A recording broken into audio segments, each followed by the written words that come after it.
बीते एक साल से ईएमआई में बढ़ोतरी से परेशान लोगों को इस साल ईएमआई में कमी से राहत मिल सकती है। महंगाई दर में कमी बने रहने के अनुमान के बाद उम्मीद है कि इस साल ब्याज दरों में आधा से 0.25% तक कमी हो जाएगी।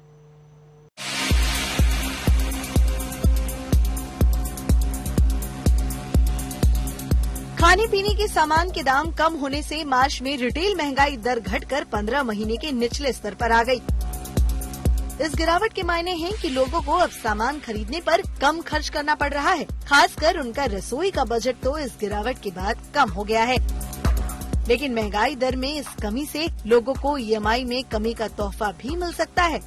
दरअसल रिटेल महंगाई दर के 6% से कम रहने पर आरबीआई को रेपो रेट बढ़ाने का फैसला नहीं करना होगा। अगर ये लगातार 6% से कम रहेगी या फिर आईएमएफ के अनुमान के मुताबिक 5% के भी नीचे चली जाती है तो फिर आरबीआई रेपो रेट घटा सकता है।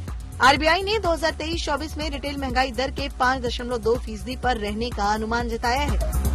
रेपो रेट में कमी आने पर बैंक भी ब्याज दर घटाएंगे, जिससे ईएमआई में कमी आ सकती है। तो एक तरह से देखेंगे तो एज अ कंज्यूमर जो है लोगों को राहत मिली है लगातार बढ़ते हुए होम लोन या पर्सनल लोन के इंटरेस्ट रेट से, और ये जरूरी भी था क्योंकि एक बहुत ही टफ दौर से गुजर रहा है ग्लोबल इकोनॉमी, और उसका इम्पैक्ट डोमेस्टिक इकोनॉमी में भी है, जहाँ पे कि कई सारे बैंकिंग सेक्टर स्ट्रेस में आकर के कई बैंक्स फेल हो रहे हैं और कई इंस्टीट्यूशंस को जो है continued they are being merged with larger institution, ताकि उनको किसी तरह से सर्वाइव किया जा सके। अब सवाल उठता है कि आखिर इस साल ईएमआई में कितनी बढ़ोतरी होगी। इसका अंदाजा 2 दिग्गज एजेंसियों के अनुमानों से लगाया जा सकता है। नोमुरा के मुताबिक इस साल आरबीआई रेपो रेट में 0.75% की कमी कर सकता है। वहीं गोल्डमैन सैच ने रेपो रेट में आधा फीसदी की कमी का अनुमान जताया है। ऐसे में घर की ईएमआई में 2023 में तेजी की जगह कमी का ट्रेंड देखने को मिल सकता है। मई 2022 से इस साल की शुरुआत तक 6 बार में रेपो रेट को 2.5% बढ़ाया गया था। इससे 20 लाख के लोन की ईएमआई 3,000 रूपए तक बढ़ गई है।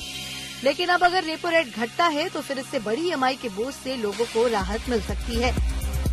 इस बार की पॉलिसी मीटिंग में आरबीआई ने रेट ऑफ इंटरेस्ट नहीं गिराया है। पूरी दुनिया में जहां रेट ऑफ इंटरेस्ट बढ़ रहा है, ये एक बहुत बड़ा कदम है। इन्फ्लेशन भी कंट्रोल में है। इस समय इन्फ्लेशन कुछ 5.5% पर है, जो पिछले साल से कुछ 1.5% डाउन है।